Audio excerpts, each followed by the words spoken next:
सनातन धर्म के मुताबिक मनु और शत्रुपा को पृथ्वी पर सबसे पहले मानव माना जाता है। इनकी कहानी इस प्रकार है। ब्रह्मा ने अपने शरीर को दो भागों में बांटा था, जिनमें से एक भाग से पुरुष और दूसरे से स्त्री की उत्पत्ति हुई। पुरुष का नाम स्वयंभुव मनु और स्त्री का नाम शत्रुपा था। मनु और शत्रुपा की संतानों से ही पूरी दुनिया की आबादी बनी। मनु और शत्रुपा के कई पुत्र पौत्र हुए, जिनमें से कुछ के नाम ये रहे: प्रियव्रत, उत्तानपाद, आकुति, देवहूति, प्रसूति। मनु ने अपनी पहली बेटी आकुति को ऋषि रुचि को, बीच की बेटी देवहूति को प्रजापति कर्दम को और सबसे छोटी बेटी प्रसूति को दक्ष को सौंप दिया।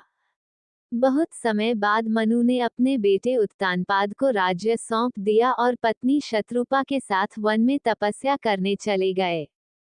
तपस्या के दौरान भगवान विष्णु प्रकट हुए और मनु से वर मांगने को कहा। मनु ने कहा कि उन्हें भगवान के जैसा पुत्र चाहिए।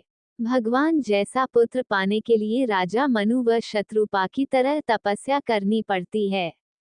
इस कठिन तपस्या को पूरा करने के बाद ही मनु व शत्रुपा ने पुनर्जन्म में भगवान राम को पुत्र के रूप में प्राप्त किया। भगवान विष्णु बोले, मेरे जैसा तो बस मैं खुद हूँ, तो मैं खुद ही तुम्हारे पुत्र के रूप में जन्म लूंगा।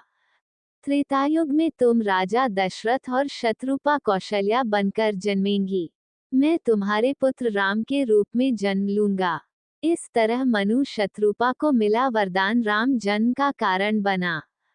भगवान विष्णु ने उन्हें वरदान देते हुए कहा कि त्रेतायुग में आप दोनों अयोध्या के महाराजा और महारानी बनेंगे।